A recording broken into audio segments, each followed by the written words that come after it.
नमस्कार दोस्तों, कैसे आप लोग। तो आज मैं फिर से आपके सामने कुछ इंपॉर्टेंट कंपनी का अपडेट लेके आया हूँ।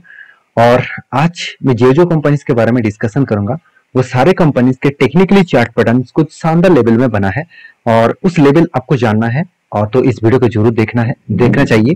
और साथ ही साथ मुझे कुछ कमेंट्स भी आए हैं, उस कमेंट्स का आंसर भी मैं यहाँ पे इस वीडियो के अंदर देने वाला हूँ। तो आप भी वो कमेंट्स का आंसर जरूर देखिएगा क्योंकि वो कमेंट्स बहुत इंपॉर्टेंट है मेरे लिए, क्योंकि आपको भी बहुत कुछ सीखने को मिलेगा। तो वीडियो को लास्ट तक जरूर देखिएगा और अभी तक अपने चैनल को सब्सक्राइब नहीं किया तो जरूर कर लीजिएगा, क्योंकि आपको डेली बेसिस इसी चैनल के माध्यम से बहुत सारा इंफॉर्मेशन और अपडेट्स मिलता रहेंगे। तो मेरे काम है आपको सिखाना, आपका काम है सीख कर काम करना। मेरे वीडियो से कोई भी टिप्स और कोई भी रिकमेंडेशन नहीं होता है, क्योंकि मैं कोई सेबी रजिस्टर्ड पर्सन नहीं हूँ कि मैं आपको रिकमेंड करूँ कोई भी टिप्स दूं, क्योंकि मैं टिप्स देने के लिए नहीं आया हूँ। अगर आपको काम करना है तो आपको सीख कर काम करना पड़ेगा। और जो लोग आपको बता रहे हैं कि 100% जो लोग बता रहे हैं कि स्टॉक के बारे में बता देंगे और 100% प्रॉफिट देंगे, तो मेरे एक रिक्वेस्ट आप जरूर रखेंगे, प्लीज उस लोगों से दूर रहना, क्योंकि मार्केट में कोई 100% चीज है ही नहीं। क्योंकि मैं नहीं बता रहा हूँ, राकेश झुंझुनवाला जी, विजय केडे जी, उन्होंने हमेशा एक ही बात कहा है कि मार्केट 100% नहीं चलता। कभी कभी प्रेडिक्शन करके हमको सोचना पड़ता है कि हाँ वो प्रॉफिट देगा। तो चलो, कितना प्रॉफिट दे सकते हैं, कहाँ तक दे सकते हैं और किस बेसिस को एनालिसिस करके काम करना है, वो सब कुछ इस वीडियो में देखने को मिलेगा। तो फर्स्ट जो कंपनी है उसके नाम है इजी ट्रिप प्लानर। देखिए, इजी ट्रिप प्लानर के बारे में डिस्कशन करूं तो ये कंपनी मेरे हिसाब से फ्यूचर में एक बड़ा धमाका कर सकते हैं। तो यहाँ पे क्वेश्चन मार्क ये आएगा कि सर आपका ज्योतिषी है क्या, आपको पता है। देखिए, मैं कोई ज्योतिषी नहीं हूँ, मगर कंपनी के परफॉर्मेंस देखकर मुझे इतने साल के एक्सपीरियंस के हिसाब से मैं आपके साथ डिस्कशन कर रहा हूँ। देखिए, मैं ये नहीं बताऊँ कि 100% जाएगा करके, वो कोई नहीं बता सकते। हमेशा लोग कंपनी के बिजनेस मॉडल को समझकर ही बता सकते हैं कि हाँ ऐसे हो सकता है, क्योंकि मार्केट में बहुत ज्यादा कंपटीशन है, अनसर्टेनिटी है, कुछ भी हो सकता है। बिजनेस हर टाइम में चेंज हो रहा है, आज हर टाइम में मॉडल्स चेंज हो रहा है। आज सोचिए, जो आईटी कंपनी आर्टिफिशियल इंटेलिजेंस के ऊपर काम कर रहा है, उस कंपनी का कितना बड़ा ग्रोथ हो रहा है। और जो कंपनी आर्टिफिशियल इंटेलिजेंस के ऊपर काम नहीं कर रहा है, तो उस कंपनी का धीरे धीरे किस तरीके से करेक्शन हो रहा है। तो ये सब कुछ चेंजिंग के हिसाब से देखना चाहिए। तो इजी ट्रिप प्लानर के ऊपर मेरा पॉजिटिविटी इसीलिए है क्योंकि इंडिया में जितने सारे ऑनलाइन टिकटिंग बेचने वाला कंपनीज है, उनमें से दो ही कंपनी प्रॉफिटेबल में है, एक IRCTC और दूसरा इजी ट्रिप प्लानर। तो ये बात को आपको हमेशा याद रखना है। बाकी सारे के सारे कंपनीज आज लॉसेस में है, सारे के सारे स्टार्टअप आज लॉसेस में है। तो इजी ट्रिप प्लानर के बारे में एक चीज मैं जरूर कहूंगा, इस कंपनी के बिजनेस कुछ अलग लेवल में है, इसका मैनेजमेंट भी बहुत स्ट्रांग है। क्यों? देखिए, कंपनी का मार्केट कैप 7,300 करोड़। चलो मान ही लेता हूँ कंपनी छोटा सा कंपनी है, मगर कंपनी का पी रेशियो कितना है? 52 है। और कंपनी के इंडस्ट्रीज पी रेशियो कितना है? 40 है। तो यहाँ तक तो चलो ठीक ठाक है।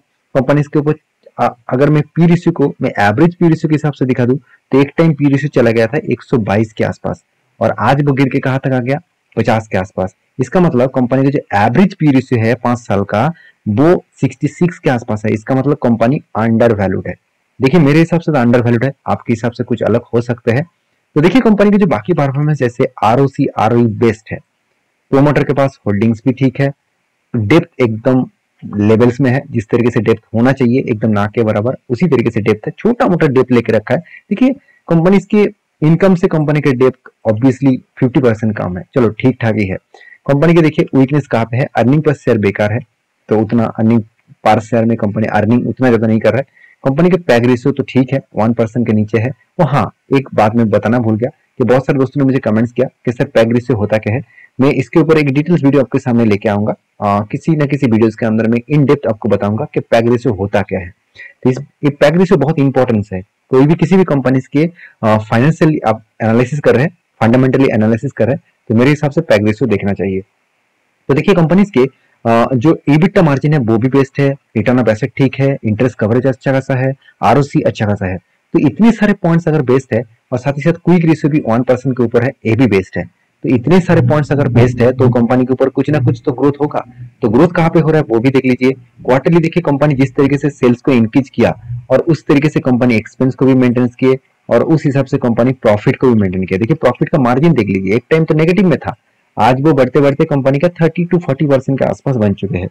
हाँ, यहाँ पे क्वेश्चन आ सकता है कि सर पहले तो 50 to 60% था। देखिए, कभी कभी मार्जिन चेंज होता रहता है क्योंकि प्लेटफॉर्म एक ऐसा है जिसमें बहुत ज्यादा कंपटीशन है। उस कंपटीशन को बीट करके भी कंपनी आज प्रॉफिटेबल में है, यही सबसे बड़ी बात है। कंपनी के देखिए नेट प्रॉफिट कंटिन्यूसली ग्रोथ होता गया। तो कंपनी की हर दिशा में देखे तो कंपनी ठीक ठाक परफॉर्मेंस कर रहा है।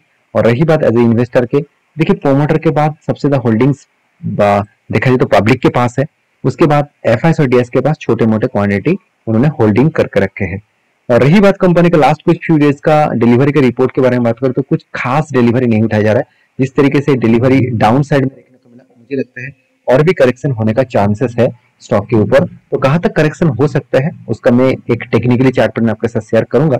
उससे पहले आप चैनल को फटाफट सब्सक्राइब और एक लाइक जरूर कर दीजिएगा। अगर वीडियो अच्छा लगे तो प्लीज एक लाइक जरूर कर दीजिएगा। और कंपनी की जो चार्ट पैटर्न है वो मैं आपको बता दूं कि कंपनी के ऊपर एक लॉन्ग रेजिस्टेंस यहाँ पे देखने को मिला था। बार बार उसी रेजिस्टेंस को वो फेस करते जा रहे थे और इस रेजिस्टेंस को ब्रेकआउट भी किए। और ब्रेकआउट देखिए, मैं आपको बहुत बार बोल चुका हूँ, कभी किसी जगह पे अगर स्ट्रांगली रेजिस्टेंस को कोई लंबा कैंडल से ब्रेकआउट करे, प्लीज इसके ऊपर एंटी मत लीजिएगा, प्लीज एंटी मत लीजिएगा, क्योंकि इस तरीके से ब्रेकआउट फेक ब्रेकआउट हो सकते हैं। फेक ब्रेकआउट का मतलब है कि इंस्टीट्यूशन आपको ये बता रहा है कि मैं इतना बड़ा कैंडल हुआ, इसका मतलब आपको ये बता रहा है कि बहुत बड़ा लॉन्ग जर्नी होने वाला है। देखिए इस तरीके से ट्रैप किया जाता है रिटेल पब्लिक को, तो प्लीज इस तरीके से कैंडल में मत एंट्री लेना। एंट्री आपको कहाँ पे लेना है, देखिए इस तरीके से रिट्रेसमेंट करके अगर फिर से कोई ग्रीन कैंडल दिखे और वो भी हाई वॉल्यूम के साथ, तो सोच लेना कंपनी के ऊपर मतलब बाइंग एंटी जगह पे आ चुके हैं। तो बाकी मैं इंतजार कर रहा हूँ इस लेवल को रिटेस्ट करने के बाद किस तरीके से परफॉर्मेंस करेंगे, उसके ऊपर मैं डिपेंड करके काम करूंगा। तो फिलहाल आप भी यही करिए, थोड़ा सा इंतजार करिए, मौके का फायदा जरूर उठाइएगा। तो नेक्स्ट कहानी जिसके बारे में बात करूं उसका नाम है लक्ष्मी ऑर्गेनिक इंडस्ट्रीज लिमिटेड। देखिए लक्ष्मी ऑर्गेनिक नाम में ही लक्ष्मी देखने को मिला, मगर कितना लक्ष्मी है आपको परफॉर्मेंस में दिखेगा।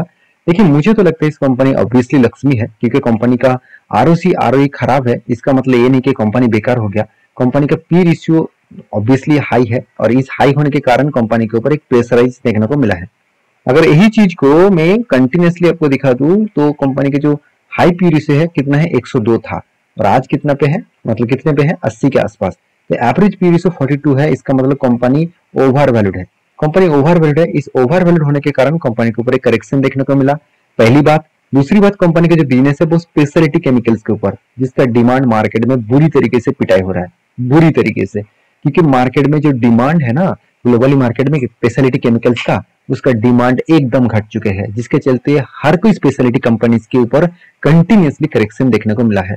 जैसे एसआरएफ जैसे कंपनी देख लीजिए, फाइन ऑर्गेनिक देख लीजिए, और भी बहुत सारे कंपनी से है जिसका हालत, यूपीएल को देख लीजिए, हालत कंटिन्यूसली गिरते जा रहा है। और कंपनी के मैं क्वार्टरली रिजल्ट के बारे में बात करूं, देखिए इतने सारे चीज होने के बाद भी तो लास्ट कुछ फ्यू क्वार्टर्स के डेटा दिखा दूं, कंपनी ने खुद का सेल्स को एक रेंज में रखा। ऐसे नहीं कि बहुत ज्यादा करेक्शन हो गया, बहुत ज्यादा सेल्स हो गया, ऐसे बिल्कुल नहीं। एक ही रेंज में 700 से 600 से 700 800 इसी रेंज में कंपनी अभी तक सेल्स कर रहा है। कंपनी एक्सपेंस को भी कंटिन्यूसली एक ही रेंज में रखा और कंपनी के प्रॉफिट जो है वो 21 से 30 करोड़ के आसपास, 40 करोड़ के आसपास देखने को मिला। पहले देखिए अच्छा खासा प्रॉफिट हुआ था। 2022 की जो डेटा है, 22 का जो ईयर गया, उस क्वार्टर में कंटिन्यूसली हर क्वार्टर में अच्छा खासा प्रॉफिट जनरेट किया, 80 करोड़, 70 करोड़, 60 करोड़ के आसपास। उसके बाद देखिए अभी जो कंपनी का प्रॉफिट देखने को मिला करीबन 9 करोड़, 27 करोड़, 24 करोड़, 38 करोड़ के आसपास। तो ओवरऑल कंपनी की जो परफॉर्मेंस देखने को मिला वो कुछ इस लेवल में है। अगर मैं कंपनी के बैलेंस शीट के बारे में बात करूं तो कंटिन्यूसली कंपनी का रिजर्व जो है वो लगातार बढ़ते चले गए और बोरिंग्स कम होता गया। और इस बोरिंग्स कम होने के कारण कंपनी की जो प्रॉफिटेबिलिटी है वो कुछ इस तरीके से देखने को मिला। कंपनी का एसेट भी बढ़ा, उसके साथ साथ कंपनी देखिए इस बार हाईएस्ट कंपनी पैसा बिजनेस के ऊपर लगा चुके हैं। करीबन 450 करोड़ के आसपास पैसा इस बार कंपनी बिजनेस के ऊपर लगा है। ये मेरे लिए ऑब्वियसली बेस्ट पॉइंट है, पॉजिटिव पॉइंट है। उसके साथ और एक पॉजिटिव पॉइंट है जो है कंपनी का ट्रेड रिसीवेबल। तो ट्रेड रिसीवेबल का मतलब क्या होता है कि कंपनी को कितना प्रोजेक्ट मिला, कितना काम मिला। तो कंपनी को काम कितना मिला, इस बार 570 करोड़ के आसपास काम मिला। पहले पिछली बार 670 करोड़ के आसपास काम मिला था, करीबन 100 करोड़ काम कम मिला। क्यों कम मिला, क्योंकि कंपनी का डिमांड कम हो चुके ना, इसीलिए थोड़ा सा काम भी कम मिला। तो इसके जिसके चलते थोड़ा सा प्रेशराइज देखने को मिला। फिर भी एज ए इन्वेस्टर कंटिन्यूसली इसके ऊपर इन्वेस्टमेंट कर रहा है। एफएस और डीएस के पास उतना खास परफॉर्मेंस नहीं है, बाकी पब्लिक और प्रोमोटर के पास अच्छा खासा होल्डिंग्स है। और रही बात कंपनी के चार्ट पैटर्न्स का, तो मैंने आपको एक लेवल्स भी मेंशन करके दिया। ध्यान रखिएगा इस लेवल को, मैं इस लेवल को जरूर ऑब्वियसली एक ट्रेड लूंगा। देखिए यहाँ पे दो तरीके से ट्रेड बन सकते हैं, ध्यान से इस चीज को देखना, मैं यहाँ पे बहुत कुछ आपको बताने वाला हूँ। पहले देखिए शोल्डर कम हेड कम शोल्डर बना, उसके बाद शोल्डर अभी तक कंप्लीट नहीं हुआ, तो इस तरीके से राउंडेड होंगे तो शोल्डर जरूर बनेगा। तो मुझे लगता है कुछ अलग लेवल का एक एंट्री होने वाले हैं। वो अलग लेवल का एंट्री क्या है, देखिए ध्यान से इस चीज को देखना, मैं यहाँ पे थोड़ा सा और भी जूम कर देता हूँ। देखिए यहाँ से जो ग्रीन कैंडल स्टार्ट हुआ, उसके बाद देखिए green candle green candle green candle green candle, ये जो टोटल ग्रीन कैंडल को आप कैलकुलेट करेंगे तो 20% के आसपास यहाँ पे ट्रेड बना। और वो ट्रेड किस लेवल में बना, ध्यान से देखना, 200 डेज जो ईएमए है उसके नीचे बना। इसका मतलब हायर पॉसिबिलिटी है अगर इस रेंज को कंपनी टच करे, इस रेंज को अगर टच करे तो एक बड़ा सा टारगेट बन सकते हैं यहाँ से यहाँ तक, और वो भी 20% का टारगेट बन सकते हैं। और मेरे हिसाब से जिस तरीके से वो करेक्शन हो रहा है, इसको वो टच करने के लिए ही आ रहा है, क्योंकि ऑपरेटर उसको नीचे लेके आ रहे हैं, यहाँ पे टच कराएगा और उसके बाद बूम। तो इस तरीके से मैं बहुत बार ट्रेड में आपके साथ शेयर कर चुका हूँ, जहां जहां पे मैंने ट्रेड लिया, सीडीएसएल में लिया, बीएससी में लिया, और भी बहुत सारे ट्रेड्स इस तरीके से लिया हूँ, तो आपके साथ में शेयर भी कर चुका हूँ। तो इस तरीके से ट्रेड कभी भी बने तो प्लीज उसके ऊपर फोकस रखिएगा, क्योंकि इस तरीके से ट्रेड बहुत हाई मतलब पॉजिटिविटी ट्रेड होता है। तो फिर भी थोड़ा सा केमिकल सेक्टर के ऊपर प्रेशर है, तो सोच समझ के काम करेगा, छोटे क्वांटिटी के साथ ट्रेड करेगा। तो नेक्स्ट जो कंपनी जिसके बारे में बात करूं उसका नाम है बीएससी लिमिटेड। देखिए बीएससी लिमिटेड के बारे में बात करूं तो कंपनी का मार्केट कैप 17,000 करोड़ है, और कंपनी आज नहीं बहुत पुराना कंपनी है, और सबसे पुराना एक्सचेंज भी है, और ग्लोबली मार्केट में ऑल ओवर वर्ल्ड में बीएससी का नाम टॉप 10 कंट्रीज के टॉप 10 एक्सचेंज के हिसाब से देखने को मिलता है। और बीएससी के ऊपर 5,000 से भी ज्यादा कंपनी लिस्टिंग है। और आपको मैं बता दूं, जितने सारे कंपनी लिस्टिंग होते हैं ना, ये सारे कंपनीज के एक प्लस पॉइंट आपको मैं बता दूं, ये सारे कंपनीज के ऊपर एक चीज आप याद रखना, ये सारे कंपनी जब लिस्टिंग होते हैं तो एक चार्जेस बीएससी को देना पड़ता है, और कंपनी के ऊपर लिस्टिंग होने के बाद नहीं, जो लोग कंपनी के ऊपर ट्रेड करते हैं उस कंपनी के ऊपर ट्रेड करेंगे, उसका भी एक परसेंटेज चार्जेस बीएससी को देना पड़ेगा। तो बीएससी के तो मतलब हर दिशा में पॉजिटिविटी देखने को मिलेगा, और इसलिए कंपनी धमाका परफॉर्मेंस भी किया। हाँ, आरओसी आरओई उतना खास नहीं है, कंपनी का पी रेशियो बहुत हाई है, डेट एकदम जीरो है, कंपनी का एनुअली इनकम भी अच्छा खासा है। और रही बात कंपनी के इंटरेस्ट कवरेज के बारे में बात करूं तो 14 के आसपास है, डेट ऑफ स्टे के बारे में बात करूं तो 35 के आसपास है, और मार्केट कैप टू सेल्स के बारे में बात करूं तो 17 के आसपास है। यहाँ पे मुझे थोड़ा सा हाई लगा, क्योंकि मार्केट कैप 17% के मतलब है ₹1 कमाने के लिए कंपनी को ₹17 इन्वेस्टमेंट करना पड़ रहा है। तो मेरे हिसाब से तो बहुत ज्यादा हाई वैल्यूएशन के हिसाब से देखने को मिला है। अभी कंपनी की जो क्वार्टरली रिजल्ट आया उसमें देखेंगे तो कंपनी पिछले लास्ट कुछ डेज में 2020 में 158 करोड़, उसके बाद देखिए 2021 में 180 करोड़, 2022 में मतलब 190 करोड़, और अब इस बार 260 करोड़ के आसपास कंपनी का सेल्स हुआ। इसका मतलब सेल्स लगातार बढ़ते चले गए, एक्सपेंस को भी कंट्रोल में रखे, और कंपनी अच्छा खासा प्रॉफिट भी किया। और जो प्रॉफिट हुआ उसका परसेंटेज देखेंगे तो 44% 49% के आसपास। तो हाई ग्रोथ और पोटेंशियल इस कंपनी के ऊपर देखने को मिल जाते हैं। और रही बात, दो पॉइंट्स मुझे इस कंपनी का अच्छा लगा। पहली बात, कंपनी के कोई भी कर्जा नहीं है। दूसरी बात, कंपनी का रिजर्व बढ़ते जा रहा है, मतलब बढ़ते जा रहा है, इसका मतलब थोड़ा सा मुझे डाउट लगा। कंपनी का पहले भी जितना रिजर्व था आज भी उतना रिजर्व है। कंपनी शायद रिजर्व के लिए उतना फोकस नहीं रखे है, फिर भी कंपनी का फिक्स एसेट भी उसी रेंज में है, और कंपनी का जो रेशियोज है, कैश कन्वर्जन साइकिल्स का जो रेशियोज है वो देखेंगे तो यहाँ पे पॉजिटिव में है। तो मेरे हिसाब से, और करीबन 28 डेज 36 डेज इस तरीके से कुछ टाइम पीरियड लग रहा है इस कंपनी का कैश साइकिल्स को कंप्लीट करने में। तो मेरे हिसाब से एक प्लस पॉइंट हिसाब से देखने को मिला। और डिलीवरी के बारे में बात करूं तो कंपनी के जो लास्ट कुछ फ्यू डेज का डिलीवरी रिपोर्ट है, कंटिन्यूसली कंपनी 39 to 40% के आसपास डिलीवरी कंटिन्यूसली उठाया जा रहा है। तो छोटे छोटे क्वांटिटी के साथ ट्रेड किया जा रहा है, छोटे छोटे क्वांटिटी उठाया जा रहा है, और इस तरीके से क्वांटिटी इसीलिए उठाया जा रहा है क्योंकि कंपनी के ऊपर एक शानदार तरीके से चार्ट बना था। और आप देखेंगे तो यहाँ पे मैंने आपको मेंशन भी किया था कि एक कफ विथ हैंडल पैटर्न्स बना और एक ब्रेकआउट हुआ और शानदार तरीके से टारगेट दिया। देखिए यहाँ पे सीखने वाला जो बात है, देखिए मैंने यहाँ पे 2 ट्रेल लाइन आपको ड्रॉ करके दिया। मेरा टारगेट तो यहाँ तक था, तो उससे पहले 8 लाइन कौन सा है, इस लाइन को आप ध्यान से देखेंगे। कंपनी का लाइफ टाइम हाई था, और सिर्फ हाई नहीं था, ये बहुत स्ट्रॉन्ग लेवल था, और स्ट्रॉन्ग एक रेजिस्टेंस भी था, और एक मतलब सप्लाई जोन भी था। यहाँ से ही कंपनी को और बिग क्रैश हुआ था, इसीलिए कंपनी को सप्लाई जोन कहा जाता है, सॉरी इस लेवल को सप्लाई जोन कहा जाता है, कंपनी को नहीं। तो कंपनी ने क्या किया, इस लेवल को अच्छी तरीके से यहाँ पे ब्रेकआउट किया और टारगेट भी अचीव किया। देखिए बहुत सारे क्वेश्चन इस तरीके से आते हैं, सर मान के चलिए यहाँ पे कोई टेल लाइन था, एक स्ट्रॉन्ग रेजिस्टेंस था, अगर उसको डायरेक्टली ब्रेक करके नीचे आया तो क्या करना चाहिए। देखिए अगर उसको ब्रेक करके नीचे आया, उसके बाद देखिए फिर से रिवर्सल करके अगर ब्रेकआउट करे तो सोच लेना आपका एक बड़ा धमाका आप जल्द से जल्द आपको देखने को मिलेगा। इसका मतलब बायर जो था वो यहाँ तक जाने के बाद सेल करना स्टार्ट कर चुके थे, तो सेलर ज्यादा एक्टिव हो गया था और यहाँ से फिर से रिवर्सल किया, इसका मतलब फिर से बायर यहाँ पे एक्टिव हो चुके हैं और बायर उसको बहुत तेजी से ऊपर लेके जाएंगे।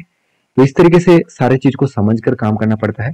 तो रही बात फिलहाल के लिए कोई भी एंटी लेवल इस कंपनी के ऊपर मेरा नहीं है, और ऑब्वियसली लॉन्ग टर्म के लिए तो जरूर है, और स्विंग ट्रेडिंग्स के लिए कोई भी एंटी लेवल्स नहीं है। पहले से मुझे एक टारगेट मिला और वो भी शानदार तरीके से, ऑलमोस्ट 45% के आसपास मुझे यहाँ पे टारगेट मिला है, और इससे बड़ी चीज कुछ भी हो नहीं सकता क्योंकि 6 मंथ के अंदर अंदर 45% का टारगेट कोई छोटे मोटे टारगेट नहीं है। और लास्ट जो कंपनी है जिसके बारे में डिस्कशन करूँ उसका नाम है, आप देखेंगे तो जोंजुआ ओवरसीज लिमिटेड। तो जोंजुआ ओवरसीज लिमिटेड एक देखा जाए तो आईटी सॉफ्टवेयर कंपनी है, एक मतलब देखा जाए तो नैनो कैप टाइप कंपनी है, 11 करोड़ के आसपास इसका मार्केट कैप है, और इस कंपनी के ऊपर एक बड़ा धमाका परफॉर्मेंस देखने को मिला, बहुत ज्यादा वोलेटिलिटी है, इसके ऊपर आपको जरूर याद रखना चाहिए। और रही बात कंपनी के जो परफॉर्मेंस है उसके ऊपर बात करूँ तो कंपनी आपको हर 50 शेयर के बदले आपको 9 शेयर देने वाले हैं। तो इसके लिए खुश मत हो जाना कि मुझे 50, मेरे पास तो 500 शेयर है और मुझे 90 शेयर मिल जाएगा, तो ऐसे खुश मत हो जाना, क्योंकि इस तरीके से कंपनी के ऊपर हालत बिगड़ने और भी बिगड़ने वाले हैं, क्योंकि कंपनी के जो यहाँ पे प्राइस है 16 रुपीज, तो ये बन जाएगा 1 डिजिट में, मतलब 7 to 8 रुपीज के आसपास बन जाएगा।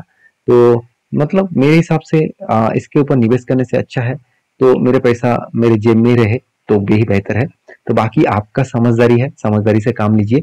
मेरा काम था आपको सारी चीजों को समझाना सिखाना, मेरे तरफ से कोई भी बाय एंड सेल का रिकमेंडेशन नहीं है। अगर किसी भी कंपनी के ऊपर आप काम कर रहे हैं तो आपके रिस्क के हिसाब से करिए, प्रॉफिट होगा तो आपको ही होगा, लॉस होगा तो आपको ही होगा, तो वो सारी चीज को आपको ही झेलना पड़ेगा। तो सीखने के लिए लास्ट तक बने रहने के लिए बहुत बहुत धन्यवाद। मिलते नेक्स्ट वीडियो में, तब तक के लिए अच्छे से रहिए, अपने ख्याल रखिए, बाय बाय।